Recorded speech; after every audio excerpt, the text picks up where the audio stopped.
तो caesium hydroxide क्या है बेटा, सबसे ज्यादा बेसिक हाइड्रोक्साइड है। अब एक डाउट मन में क्या आ रहा होगा कि सर फ्रेंचियम भी तो है, लेकिन फ्रेंचियम जो है वो रेडियो एक्टिव प्रॉपर्टी शो करता है, तो हम लोग फ्रेंचियम को कंसीडर नहीं करते। चलो देखो, अब हम लोग बात कर रहे हैं किसके बारे में, long form of periodic table के बारे में, यानी मॉडर्न पीरियोडिक टेबल के बारे में, जिसको अपन लोग इस टाइम पढ़ते हैं, है ना, यानी जो हमारी एनसीईआरटी में दिया है। तो हम बात कर रहे हैं किसके बारे में, long form of periodic table, या फिर उसको बोलते हैं मॉडर्न पीरियोडिक टेबल। तो हमारा टॉपिक है बेटा long form of periodic table, जिसको हम लोग और क्या बोलते हैं, modern periodic table. Long form of periodic table या फिर उसी को बोलते हैं हम लोग मॉडर्न पीरियोडिक टेबल। अब सबसे पहले मॉडर्न पीरियोडिक टेबल को बनाने में सबसे बड़ा रोल किसका था, हेनरी मोजले का, है ना, ठीक है। तो किसने दिया, गिवन बाय मोजले, गिवन बाय हेनरी मोजले,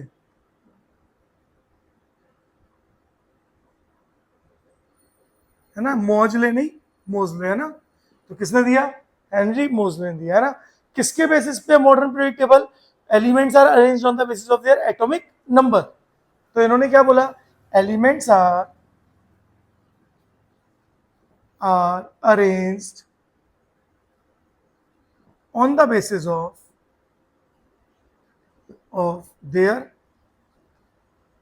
atomic number, एटॉमिक नंबर के बेस पे एलिमेंट्स अरेंज है। इसका मतलब हम लोग क्या बोल सकते हैं, physical and chemical properties of elements are the periodic function of their atomic number. तो हम क्या बोल सकते हैं, physical and chemical properties, physical and chemical properties of elements are periodic function of their atomic number, उनके atomic number की property, है ना। अब बात क्या हुई, सब लोग बोले कि यार एटॉमिक मास तो ठीक है ना। जब इन्होंने एटॉमिक नंबर के बेसिस पे एलिमेंट को अरेंज किया तो बड़ी साइंटिस्टों में बड़ी कंट्रोवर्सी होने लगी, है ना, बहुत क्यूरियस होने लगे सब लोग कि एटॉमिक नंबर के बेसिस पे कैसे अरेंज कर दिया। बोले यार एटॉमिक मास तो ठीक है कि हम लोग एटम का मास मेजर कर सकते हैं, है ना, तो एटॉमिक मास अरेंज कर सकते हैं, एटॉमिक नंबर कहाँ पे लिखा हुआ है। मानो अगर ये एक एलिमेंट है तो इसका वेट तो मैं मेजर कर सकता हूँ, इसकी लेंथ भी मेजर कर सकता हूँ, इसकी डेंसिटी भी मेजर कर सकता हूँ, इसका वॉल्यूम भी मेजर कर सकता हूँ, लेकिन एटॉमिक नंबर कहाँ लिखा हुआ है, इस पे कहीं लिखा हुआ है, एटॉमिक नंबर तो लिखा ही नहीं है। तो बोला भाई तूने एटॉमिक नंबर के बेसिस पे कैसे अरेंज कर दिया। तो ये बहुत टाइम तो ऐसे लोगों को बोलते रहे, हाँ कर दिया बताया नहीं इन्होंने। फिर एक टाइम बाद जब लोगों ने ज्यादा फोर्स किया तो ये बोले चलो मैं बताता हूँ। देखो एटॉमिक नंबर का मतलब कुछ नहीं है, बस एटम का नंबर है, कि मैंने एटम को नंबरिंग से अरेंज कर दिया। तो बोले वो बात तो ठीक है, लेकिन ये तो बताओ एटम को नंबरिंग में, एलिमेंट को नंबरिंग में अरेंज कैसे किया। तो इन्होंने क्या बोला, इन्होंने बोला कि देखो भाई मैंने क्या किया, मैंने एलिमेंट लिया, मैंने एलिमेंट लिया और उसके ऊपर इलेक्ट्रॉन्स की बम्बार्डमेंट कराई, यानी उसके ऊपर इलेक्ट्रॉन्स डाले। जैसे ही किसी भी एलिमेंट के ऊपर इलेक्ट्रॉन्स पड़ रहे थे तो उस एलिमेंट से एक एक्सरे निकल रही थी। क्या निकल रही थी, एक्सरे निकल रही थी। और एक्सरे निकल रही थी उसकी कुछ ना कुछ फ्रीक्वेंसी भी होगी। तो मैंने क्या किया, मैंने उन एलिमेंट्स को उनकी फ्रीक्वेंसी के बेसिस पर अरेंज किया, है ना। दैट मीन्स उन्होंने क्या बोला, root of frequency is directly proportional to atomic number. कैसे, एक एग्जांपल देखो, मैं एक एग्जांपल लेता हूं यहां पर। इन्होंने मान लो 4 एलिमेंट ले लिए, ए बी सी डी, चारों एलिमेंट के ऊपर इलेक्ट्रॉन की बम्बार्डमेंट कराई, चारों से एक्सरे निकली। इस एक्सरे की जो फ्रीक्वेंसी है वो है 236 हर्ट्ज, इसकी फ्रीक्वेंसी है 248 हर्ट्ज, इसकी है 159 हर्ट्ज, इसकी है 132 हर्ट्ज, 132 हर्ट्ज।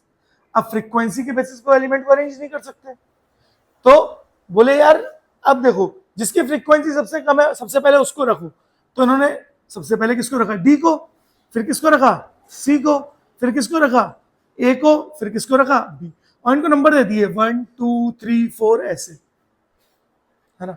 तो फ्रीक्वेंसी के बेसिस पे एलिमेंट्स को इन्होंने अरेंज किया और उसके बाद क्या किया, उनको नंबर दे दिए 1 2 3, और वही नंबर क्या है, एटॉमिक नंबर है। एटॉमिक नंबर का नॉर्मल सा मतलब क्या है, एटम का नंबर, ठीक है।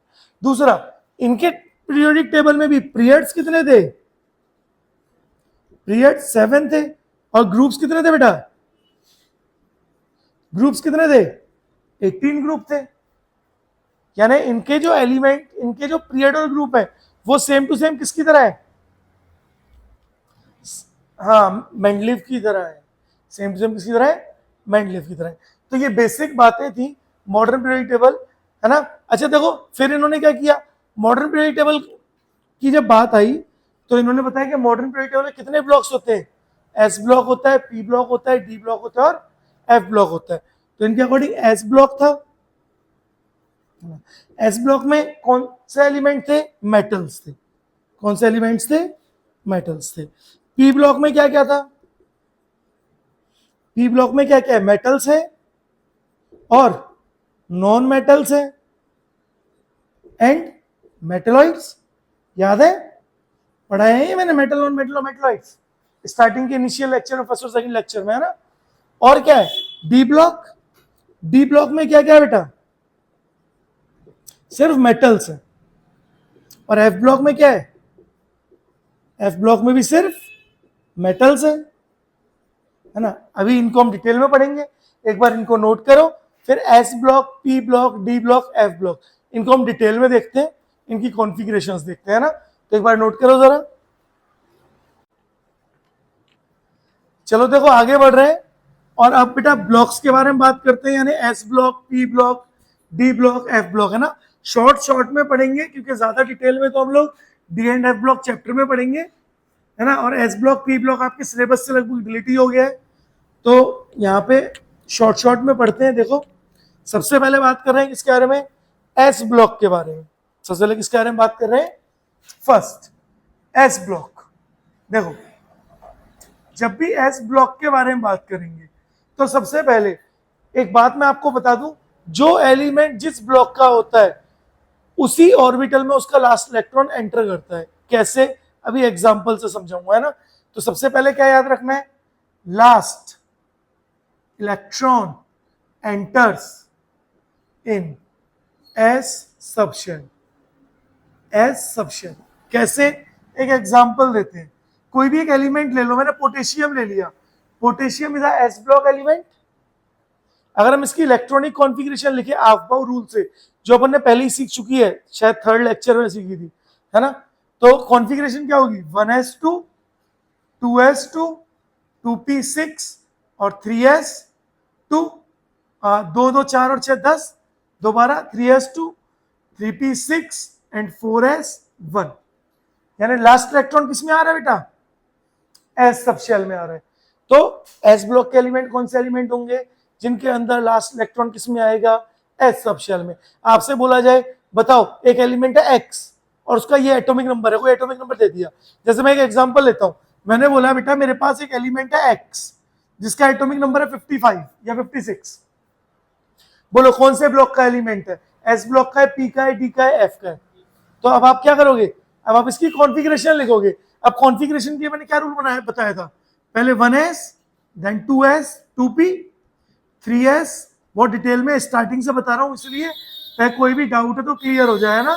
4s, 4p, 4d और 4f, then 5s, 5p, 5d, 5f, 6s, 6p, 6d, 6f, 7s, ये आपको बनाना आता है, ये फिर भी मैं बना के बता रहा हूं, है ना, ताकि आप लोग कंफ्यूज ना हो। 7f, है ना।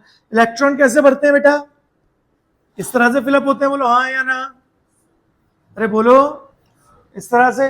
तो चलो 56 इलेक्ट्रॉन भरने, तो चलो भरो जरा, 1s2, 2s2, 2p6, 3s2, 3p6, 4s2, 3d10, देखो डी तक आ गए, 3D के बाद क्या है 4p, तो 4p 6 और देन 5s2। अभी हाफ बाउंड रूल है, सबको पता है, एस में मैक्सिमम 2 इलेक्ट्रॉन आते हैं, पी में मैक्सिमम 6, डी में मैक्सिमम 10, एफ में मैक्सिमम 14।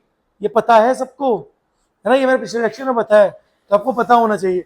5s के बाद बेटा 4d 10, देन 4d 10 के बाद क्या है बेटा 5p 6 एंड देन 5s 2। एक बार काउंट कर लो इलेक्ट्रॉन, 2 2 4 और 6 10, 2 12, 6 18, 18 और 2 20 और 10 30, 30 36, 36 36 के बाद 38 48, 48 और 6 54, 48 और 6 54 और 2 इज 56। यानी लास्ट इलेक्ट्रॉन किस में आया, एस ऑर्बिटल में। अगर एस ऑर्बिटल है, एस सबशेल में आया, इसका मतलब ये एलिमेंट भी कौन से ब्लॉक का एलिमेंट है, एस ब्लॉक का एलिमेंट है। बोलो क्लियर हुआ। इसका मतलब एस ब्लॉक के एलिमेंट कौन से एलिमेंट होंगे, जिनमें लास्ट इलेक्ट्रॉन एंटर करेगा किसमें, एस सबशेल में होंगे। ठीक है, दूसरी चीज, ये क्या होते हैं, मेटेलिक होते हैं, है ना, मेटेलिक यानी सब मेटल होते हैं, एंड रिड्यूसिंग नेचर होता है इनका। रिड्यूसिंग नेचर का मतलब क्या होता है, लॉस ऑफ इलेक्ट्रॉन्स, आसानी से इलेक्ट्रॉन को लॉस कर सकते हैं। समझ पा रहे हो, यानी जो जितना ज्यादा इलेक्ट्रॉन को आसानी से लॉस करेगा वो उतना ही ज्यादा रिड्यूसिंग होगा। तो आपसे बोल रहे हैं सबसे ज्यादा रिड्यूसिंग एलिमेंट कौन सा है, तो बोलो सबसे ज्यादा रिड्यूसिंग कौन होगा, सबसे आसानी से कौन रिड्यूस करेगा, सीजियम। सबसे ज्यादा आसानी से कौन इलेक्ट्रॉन लूज करेगा, सीजियम। तो सबसे ज्यादा रिड्यूसिंग हो गया, तो रिड्यूसिंग इन नेचर। और जो सबसे ज्यादा इजीली इलेक्ट्रॉन लूज करेगा वो बेसिक भी होगा, है ना। तो forms basic hydroxides and most basic hydroxide is caesium hydroxide, है ना, CSOH लिख दो, सीजियम हाइड्रोक्साइड। तो सीजियम हाइड्रोक्साइड क्या है बेटा, सबसे ज्यादा बेसिक हाइड्रोक्साइड है। अब एक डाउट मन में क्या आ रहा होगा कि सर फ्रेंचियम भी तो है, लेकिन फ्रेंचियम जो है वो रेडियो एक्टिव प्रॉपर्टी शो करता है, तो हम लोग फ्रेंचियम को कंसीडर नहीं करते, हम सीजियम की बात करते हैं। तो पता होना चाहिए सबसे ज्यादा बेसिक हाइड्रोक्साइड कौन सी है, सीजियम हाइड्रोक्साइड। अच्छा, आपसे बोला जाए लाइटेस्ट मेटल, एस ब्लॉक नहीं, सब में सबसे लाइटेस्ट मेटल कौन है बेटा, लिथियम। सबसे कम मेटलों में एटॉमिक मास किसका होता है, लिथियम का ही तो होता है। अगर आपसे पूछा जाए मोस्ट अबंडेंट एलिमेंट या मेटल, क्योंकि सबके सब मेटल है, मेटल इन एस ब्लॉक, तो एस ब्लॉक का, सुनो एस ब्लॉक का बोल रहा हूं, पीरियोडिक टेबल का नहीं बोल रहा हूं। तो एस ब्लॉक का सबसे अबंडेंट मेटल कौन सा है, कैल्शियम। Very good, calcium. बोलो पता चला। अच्छा देखो, अगर हम लोग बात करें टोटल एलिमेंट्स के बारे में, तो एस ब्लॉक में टोटल एलिमेंट्स कितने होते हैं, बोलो वेरी गुड, 14 एलिमेंट्स होते हैं। तो total elements in S block हम क्या बोलेंगे, total elements in S block, तो एस ब्लॉक में टोटल एलिमेंट कितने होते हैं, 14। यानी आप ऐसे लिख सकते हो 14 एलिमेंट्स, 14 एलिमेंट्स में से कितने एलिमेंट आपके सॉलिड होते हैं और कितने लिक्विड होते हैं और कितने गैस होते हैं, है ना। तो सॉलिड, लिक्विड और गैस। तो पहले हम गैस की बात करते हैं भाई। गैस कितने होते हैं, 2। कौन कौन से, हाइड्रोजन है, हीलियम, ये 2 गैस होते हैं। लिक्विड कितने होते हैं बेटा, 2 होते हैं। कौन कौन से, सीजियम एंड फ्रेंचियम, ये 2 लिक्विड होते हैं। अब कितने हो गए, 4 हो गए। तो सॉलिड कितने हुए बेटा, 10 एलिमेंट सॉलिड हुए। तो इन चारों को छोड़ के बाकी जितने भी एलिमेंट है, सोडियम, बेरिलियम, मैग्नीशियम, कैल्शियम, ये सब क्या है, ये सब सॉलिड है। बोलो पता चला, शाबाश। अब अगर हम एस ब्लॉक के मेटल्स की बात करें, है ना, देखो एस ब्लॉक के मेटल्स, तो एस ब्लॉक के बारे में बात करें तो एस ब्लॉक बेटा दो पार्ट में डिवाइड है। कौन कौन से पार्ट में डिवाइड है? फर्स्ट ग्रुप और सेकंड ग्रुप। यानी एस ब्लॉक में कितने ग्रुप होते हैं? दो ग्रुप होते हैं, फर्स्ट ग्रुप और सेकंड ग्रुप। फर्स्ट ग्रुप को और हम क्या बोलते हैं? Alkali metals. क्या बोलते हैं? Alkali metals. सेकंड को क्या बोलते हैं? Alkaline earth metals. ठीक है, एल्कलाइन अर्थ मेटल्स। ठीक है, एल्कली मेटल्स कौन से मेटल्स है? वो मेटल्स देखो जो बेसिक होते हैं। एल्कली मतलब बेस, वो बेस जो पानी में सोलेबल हो जाए उनको बोलते हैं एल्कली। क्या बोलते हैं? एल्कली। तो फर्स्ट जो आपके फर्स्ट ग्रुप के एलिमेंट है वो आराम से पानी में सोलेबल हो जाते हैं, इसलिए वो एल्कली मेटल्स है।